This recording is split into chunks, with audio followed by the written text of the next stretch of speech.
Welcome to the series of mid term exams preparation. ये mid term exams की preparation series की video है। Complete series इस channel के ऊपर अपलोड की जा रही है और आज की वीडियो के अंदर आपको MGT 211 के लेक्चर नंबर 1 से लेकर 22 तक के सॉल्व MCQs करवाए जा रहे हैं। और ये एक ऐसी सीरीज़ है जिसके अंदर आपको लेक्चर वाइज MCQs करवाए जा रहे हैं, यानी कि हर लेक्चर के हिसाब से आपको बताए जाएंगे कि कौन से लेक्चर के कौन कौन से इंपॉर्टेंट जो है वो MCQs हैं। तो शुरू करते हैं आज के इस ट्यूटोरियल को। सो लेक्चर नंबर 1 जो है उसके अंदर जो MCQs हैं वो आपके सामने हैं। और पहला है कि an enterprise that provides product और service that consumers customers desire is an. एक ऐसी एंटरप्राइज जो कि प्रोवाइड करती है प्रोडक्ट या सर्विसेज जो कस्टमर्स डिज़ायर करते हैं, तो वो क्या है, वो बिज़नेस होता है। बिज़नेस का मकसद ही ये होता है कि कस्टमर्स को जो है प्रोडक्ट या सर्विस जो है वो प्रोवाइड की जाए। उसके बाद ये कि जेनेटिक इंडस्ट्री मीन्स, अब जेनेटिक इंडस्ट्रीज़ में कई सारी इंडस्ट्रीज़ आ जाती हैं, लेकिन एक कॉमन जो इंडस्ट्री है वो एग्रीकल्चर की है। उसके बाद ये the first stage evolution business है। जो फर्स्ट स्टेज एवोल्यूशन बिजनेस है वो कौन सा है, वो है इंडस्ट्री रेवोल्यूशन। उसके बाद आ जाता है फिर के आर dash is an economic system, एक ऐसा इकोनॉमिक सिस्टम जो है in which the production of goods and services is left in the hand of private enterprise. जहाँ पे होता क्या है कि प्रोडक्शन गुड्स और सर्विसेज की प्राइवेट एंटरप्राइजेस के हाथ में होती है। तो ये होता है फ्री मार्केट इकोनॉमी के अंदर ऐसा होता है, और जिसको कैपिटलिस्टिक इकोनॉमी भी कहा जाता है। अब लेक्चर नंबर 3 के अंदर जो इंपॉर्टेंट MCQs है वो आपको करवाए जा रहे हैं। उस तो पहला ये कि which of the following business type has the longest life time. सबसे ज़्यादा लंबी चलने वाली जो बिज़नेस ऑर्गेनाइजेशन है या बिज़नेस है वो है जॉइंट स्टॉक कंपनी, या जिसको हम कंपनी भी कहते हैं। उसके बाद ये दे रहा the following are possible forms of business ownership except. अब आपको ऑप्शन दिए जाएंगे कई सारे, उसमें बताया जाएगा कि पॉसिबल फॉर्म्स ऑफ बिजनेस क्या है, सोल प्रोप्राइटरशिप, पार्टनरशिप और जॉइंट स्टॉक कंपनी। लेकिन ब्यूरोक्रेसी कोई बिजनेस फॉर्म नहीं है, तो इस तरह के ऑप्शन आए तो आप इसमें ब्यूरोक्रेसी को कीजिएगा। उसके बाद ये कि which of the following is excluded from the advantages of sole proprietorship. Sole proprietorship के एडवांटेजेस में क्या शामिल नहीं है, तो अनलिमिटेड लाइबिलिटी, क्योंकि ये जॉइंट स्टॉक कंपनी के एडवांटेजेस में शामिल होता है। उसके बाद कि which of the following is an advantage of sole proprietorship. Sole proprietorship का इनमें से एडवांटेज क्या है, वो ये कि direct contact with customers and workers, क्योंकि एक ही ओनर होता है, वो डायरेक्ट कॉन्टैक्ट करता है कस्टमर वर्कर्स के साथ। उसके बाद ये the liability of a soul trader is. अब जो लाइबिलिटी होती है सोल ट्रेडर की, जो एक ही ओनर है उसकी, क्या होती है, जारी बात है अनलिमिटेड होती है। वो अनलिमिटेडली तौर पर लाइबल होता है जो भी डेट वगैरह होंगे उसके लिए। उसके बाद आया था कि which of the following which generally have unlimited liability, और अनलिमिटेड लाइबिलिटी सोल प्रोप्राइटरशिप में होती है। अब एक थोड़ा केस स्टडी नुमा है कि Jahanzeb restaurant was sued when a customer suffered a severe allergic reaction. Jahanzeb restaurant एक रेस्टोरेंट है जिसको सीव किया गया जब कस्टमर ने को, जाहिर बात है, उसको कई सारी एलर्जिक रिएक्शन हुए वहाँ से खाना के बाद। As a sole proprietorship of establishment, Jahanzeb's will be personally liable for any judgement against the due to. अब हो क्या, सोल प्रोप्राइटरशिप की वजह से जहाँ से जो है वो पर्सनली लायबल होगा जो भी कुछ हुआ है उसके लिए। क्यों? क्योंकि अनलिमिटेड लाइबिलिटी की वजह से सोल प्रोप्राइटरशिप में अनलिमिटेड लाइबिलिटी होती है। अब पार्टनरशिप है अगला जो लेक्चर है।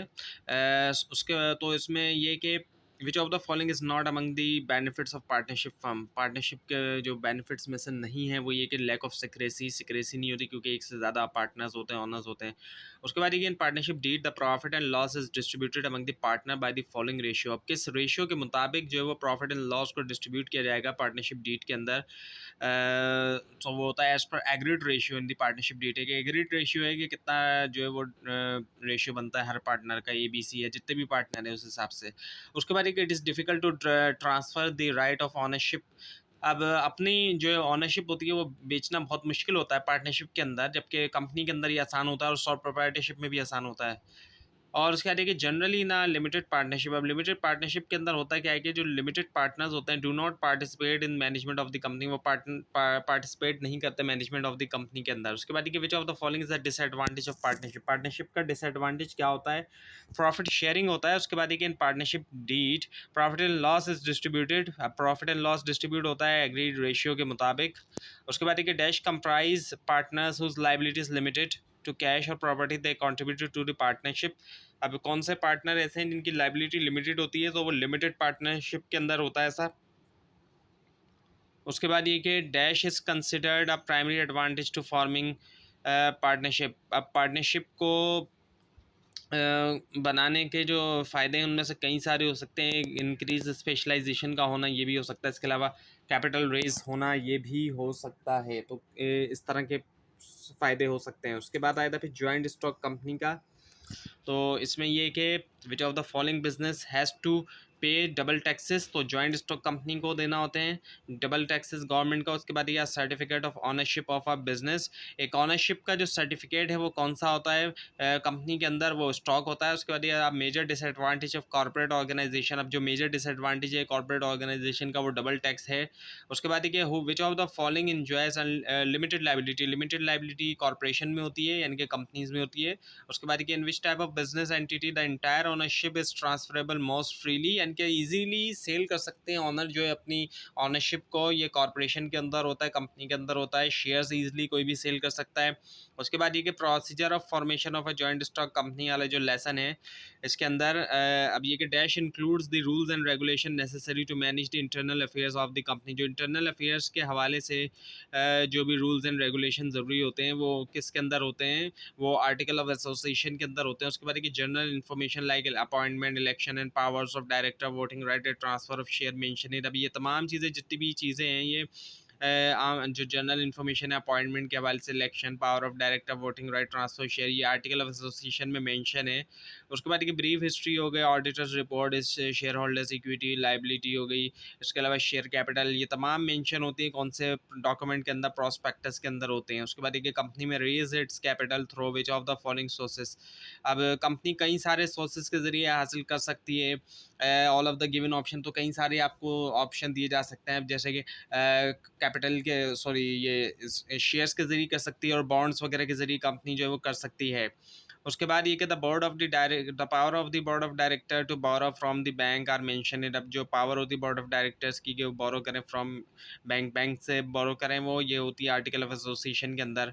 उसके बाद ये डैश आर दोज पर्सन, सब कुछ ऐसे लोग होते हैं who guarantee the company to buy the remaining share if minimum requirement is not met, ऐसे लोग जो गारंटी देते हैं कंपनी को कि वो रिमेनिंग शेयर्स को बाय करेंगे अगर मिनिमम रिक्वायरमेंट पूरी नहीं होती, ये अंडर राइटर्स होते हैं। उसके बाद ये लेक्चर नंबर 7 आ जाता है company meetings and winding up.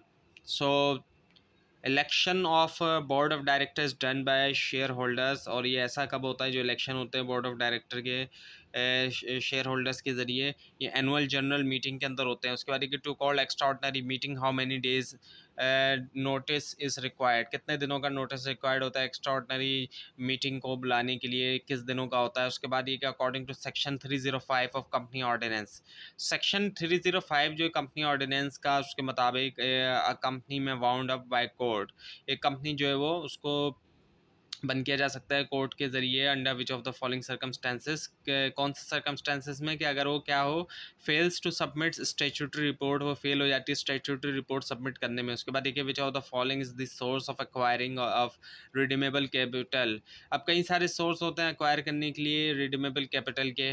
उसके बाद देखिए normally some part of capital is kept from for the payment of debt at the time of winding up is called, कुछ हिस्सा हटा कर रख दिया जाता है कैपिटल का पेमेंट के लिए डेट के टाइम पे जब वाइंडिंग अप किया जा रहा होता है, उसको कहा जाता है रिजर्व कैपिटल कहते हैं हम। उसके बाद the following reason following person can not make a petition to the court to get an order for winding up of company, ये जो है पेटिशन बाय डेटर, जो डेटर होते हैं उनकी तरफ से अगर की जाए तब ऐसा होगा कि पेटिशन नहीं कर सकते कोर्ट को वो के ऑर्डर दिए जाए वाइंडिंग अप करने के लिए कंपनी को। उसके बाद ये share holder elects the board of director, ये इलेक्ट करते हैं board of director annual general meeting में।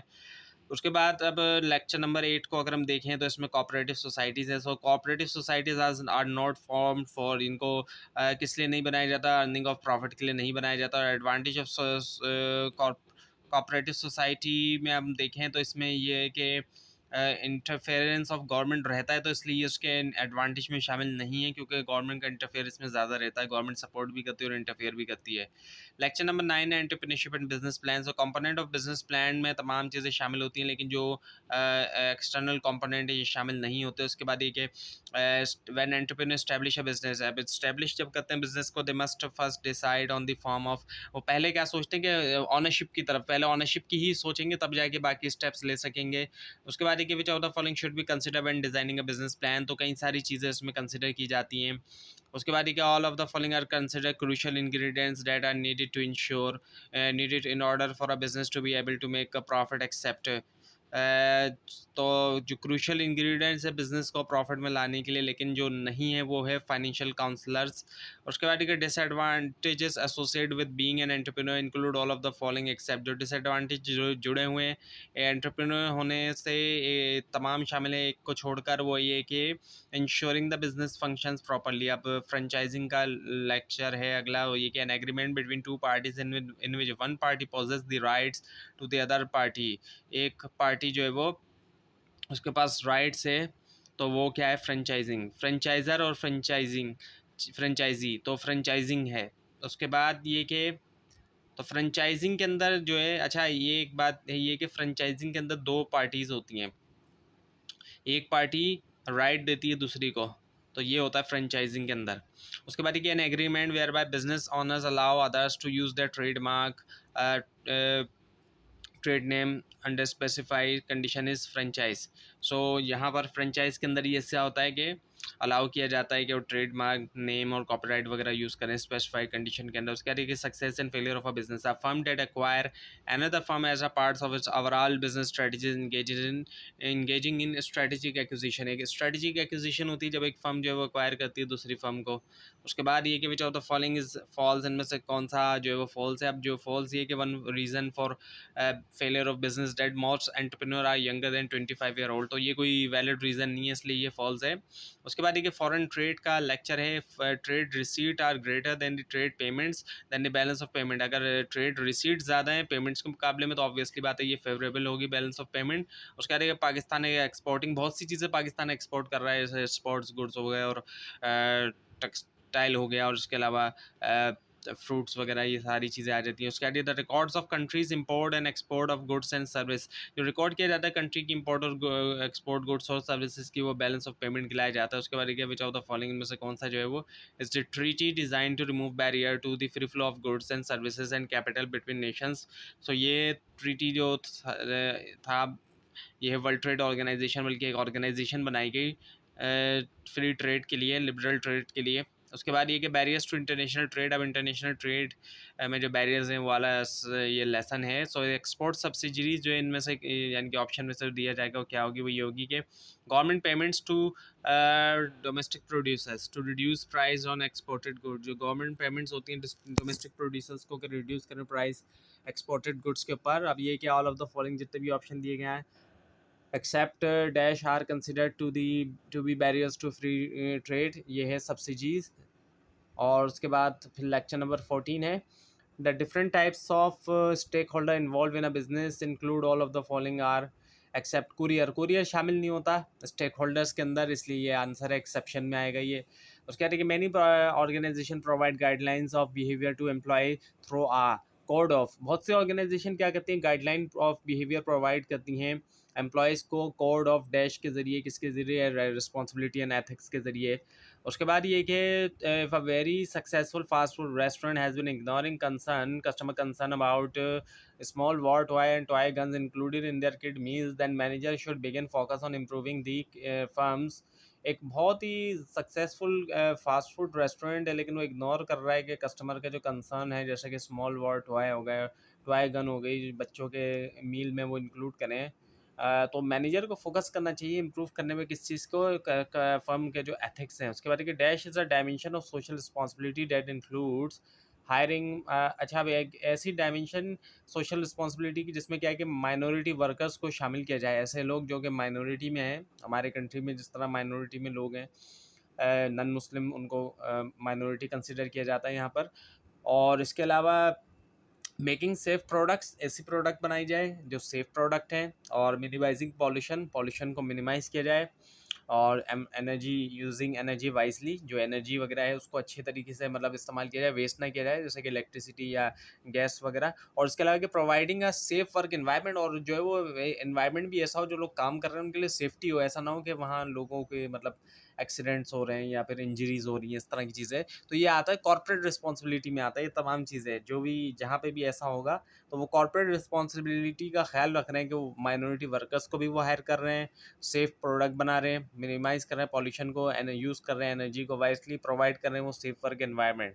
उसके बाद ये कि लेक्चर नंबर 15 है, so dash conditions reflect the overall performance of Nations economy. कौन सी कंडीशन जो है बताती है ओवरऑल जो परफॉर्मेंस है इकोनॉमी की। मैक्रो इकोनॉमिक से पता चलता है, माइक्रो से इंडिविजुअल फर्म्स का, जबकि मैक्रो से पूरी कंट्री का। उसके बाद ये the primary purpose of an industry business environmental assessment is to determine the, जो प्राइमरी जो पर्पस होता है इंडस्ट्री बिजनेस एनवायरमेंटल असेसमेंट का, वो क्या देखना होता है कि डिग्री ऑफ कॉम्पिटिशन, सॉरी या डिग्री ऑफ कंप्लीशन बोल दिया था मैंने, कॉम्पिटिशन है। उसके बाद ये the function of business responsible for efficient use of employees and other resources है। जो फंक्शन है बिजनेस का रिस्पॉन्सिबल है कि एफिशिएंट यूज़ किया जाए एम्प्लॉइज़ का भी, और दूसरे रिसोर्सेज का मैनेजमेंट है, मैनेजमेंट के जरिए एफिशिएंसी आती है। उसके बाद ये कि since they are closer to the production process, first line manager use their dash skills more frequently. अब जो फर्स्ट लाइन मैनेजर हैं वो प्रोडक्शन प्रोसेस से वो बहुत ज़्यादा क्लोज होते हैं, तो वो अपने कौन से स्किल्स यूज़ करते हैं, टेक्निकल स्किल्स। तो जो फर्स्ट लाइन मैनेजर हैं, जो लोअर लेवल के मैनेजर हैं, उनको टेक्निकल स्किल्स बहुत ज़्यादा रिक्वायर होते हैं, और फिर जब ऊपर के लेवल के मैनेजर होते हैं उनको टेक्निकल स्किल्स रिक्वायर्ड नहीं होते, उनको फिर इंटरपर्सनल स्किल्स या फिर कॉन्सेप्चुअल स्किल्स रिक्वायर्ड होते हैं। उसके बाद की वजह of the following is not included from the factor that can affect business. अब कई सारे फैक्टर्स हैं, इंटरनल भी होता है, एक्सटर्नल भी होता है। एक्सटर्नल के अंदर आए थे इकोनॉमिक फैक्टर आए थे, पॉलिटिकल फैक्टर्स आए थे, डेमोग्राफिक फैक्टर्स आ जाते हैं। उसके बाद ये कि dash is the range of workers attitude values and behaviour that differ by gender race and ethnicity. अब इनमें से किस ऑप्शन से मुराद ये है कि रेंज ऑफ वर्कर्स जो है वर्कर का एटीट्यूड, वैल्यूज़, बिहेवियर, और जो कि मुख्तलिफ बनाता है उनको, जो उनके जेंडर के ज़रिए हम देखें, रेस के ज़रिए, जो उनकी नस्ल है, एथनिसिटी के ज़रिए। सो ये जो है वर्कफोर्स डाइवर्सिटी है। जहाँ पर डाइवर्सिटी होगी तो आप देखेंगे वहाँ पर आपको मेल फीमेल दोनों तरह के वर्कर्स दिखाई देंगे। इसके अलावा रेस, डिफरेंट रेसेस के लोग दिखाई देंगे, और डिफरेंट एथनिक ग्रुप के लोग भी दिखाई देंगे, यानी कि मुख्तलिफ रंगों और मुख्तलिफ नस्लों के लोग भी आपको वहाँ पर दिखाई देंगे जहाँ पर वर्कफोर्स डाइवर्सिटी होगी। उसके बाद ये an increase in the general level of prices of product over a specified period of time is called. यानी कि जनरल प्राइस लेवल इंक्रीज हो जाना प्रोडक्ट का वक्त के साथ, वो खिलाया जाता है क्या, इन्फ्लेशन खिलाया जाता है। उसके बाद ये human resource planning and recruitment. अब ये लेक्चर नंबर 16 है, ये क्या है, dash are employees hired on something other than a full-time basis to supplement an organization permanent workforce।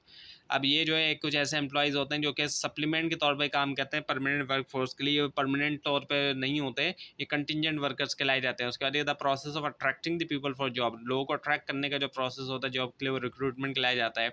उसके बाद ये कि ह्यूमन रिसोर्स प्लानिंग जो है वो एक डायनेमिक प्लानिंग प्रोसेस है, जिसमें क्या होता है कि ऑनगोइंग एनवायरमेंटल स्कैनिंग और एक एनालिसिस होता है ऑर्गेनाइजेशनल ऑब्जेक्टिव, स्ट्रेटजीज, पॉलिसीज़ का, और ये एम होता है कि डिसाइड किया जाए क्या, the right quantity and quality of employees needed when and where. यानी कि एक तो सही तादाद और लोगों की, एम्प्लॉयज़ की, और क्वालिटी भी हो ज़रूरी, कब और कहाँ ये।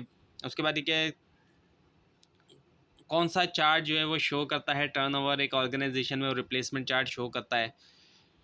और उसके बाद ये आ जाता है कि फिर ह्यूमन रिसोर्स के हवाले से है कि which is the on the job method. On the job training में हम देखें तो इंटर्नशिप या अप्रेंटिसशिप वगैरह आ जाती है। अब ये कि एक टेस्ट है कि MBTI जो है, पर्सनैलिटी टेस्ट जो कि यूज़ होता है सेलेक्ट करने के लिए कैंडिडेट जो कि इंगेज होते हैं ऑर्गेनाइजेशनल सिटीजनशिप बिहेवियर में वर्क पे। और क्रिटिक्स जो है वो बताते हैं कि रिज़ल्ट जो है वो चेंज हो सकते हैं वक्त के साथ, क्योंकि लोगों की पर्सनैलिटी जो है वो वक्त के साथ चेंज होती है।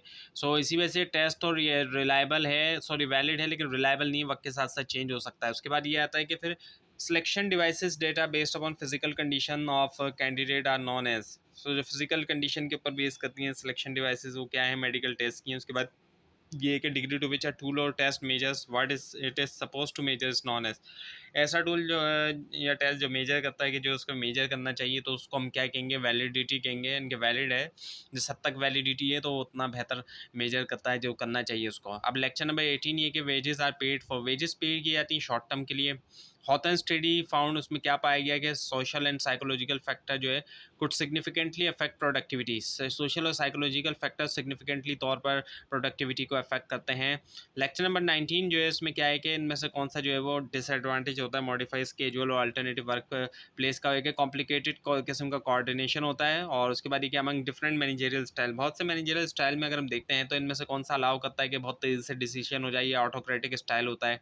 उसके बाद एक डैश जो है वो प्रोसेस होता है मोटिवेट करने का दूसरों का वर्क के अंदर, ताकि पूरा किया जा सके स्पेसिफिक ऑब्जेक्टिव्स, ये होता है मोटिवेशन। उसके बाद social interaction and acceptance by other are example, ये एग्जाम्पल्स हैं किसकी, एफिलिएशन नीड्स की। और उसके बाद ये कि जो मैस्लो हायरार्की ऑफ नीड है, एक उसके मुताबिक किसी ने मोशन डिटेक्टर या बगला अलार्म ख़रीदा अपने घर के लिए, और उस तो वो किस किस्म की नीड के लिए ख़रीदा, मैस्लो की हायरार्की के मुताबिक सिक्योरिटी के लिए, क्योंकि motion detector bugler alarm security के लिए ख़रीदा जा रहा है। और लेक्चर नंबर 20 के अंदर जो MCQs हैं वो ये कि company policy, administration, supervision, interpersonal relation, working condition, salary, ये तमाम के तमाम कौन से फैक्टर्स हैं, ये हाइजीन फैक्टर्स होते हैं।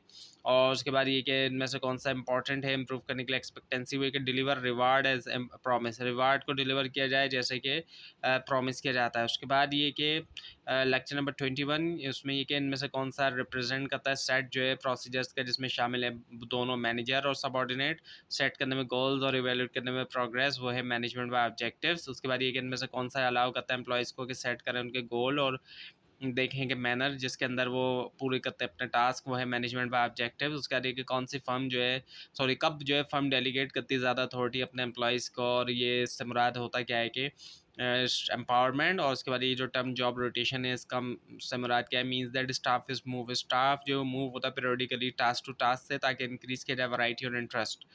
लेक्चर 22 है मार्केटिंग इंट्रोडक्शन एंड कॉन्सेप्ट का। तो पहला ये कि इनमें से कौन सा स्टेटमेंट मार्केटिंग के बारे में जो है वो ट्रू है, सो वो ये कि growing number of product in all category has made it easier for marketers to capture the attention of customers. So जो हम देखते हैं कि तादाद में इजाफा और प्रोडक्ट का तमाम कैटेगरी में, तो इसने आसानी कर दिया मार्केटर्स के लिए कि वो अटेंशन जो है वो कैप्चर कर सकें कस्टमर्स की। और उसके बाद ये जो प्रोसेस है ट्रैक करने का, डिमांड और सेटिस्फेक्शन कस्टमर्स की एक एफर्ट के अंदर के डेवलप करें प्रोडक्ट जो कि बाय करें, वो ऑन गोइंग बेसिस के ऊपर लाया जाता है कस्टमर रिलेशनशिप मैनेजमेंट। उसके बाद ये टाइप्स ऑफ यूटिलिटीज़ की अगर हम बात करें तो लॉयल्टी टाइप्स ऑफ यूटिलिटी में नहीं आती, बल्कि लॉयल्टी ये कि कस्टमर बार बार एक ही जगह से बाय करे चीज़ें। और उसके बाद ये कि कंज्यूमर रूल्स, अब ये कहा जाता है कि कंज्यूमर रूल्स मार्केटिंग के अंदर के कंज्यूमर रूल करता है, यानी कि जो वो चाहता है वो चीज़ उसको मिलनी चाहिए। So find a need and filling it was prevailing attitude during which. अच्छा, अब ये चीज़ जो है ये कौन से एरा के अंदर हम देखते हैं कि कंज्यूमर रूल, और यानी कि उसी की नीड के मुताबिक चीज़ बनाई जाए, तो ये मार्केटिंग के अंदर होता है।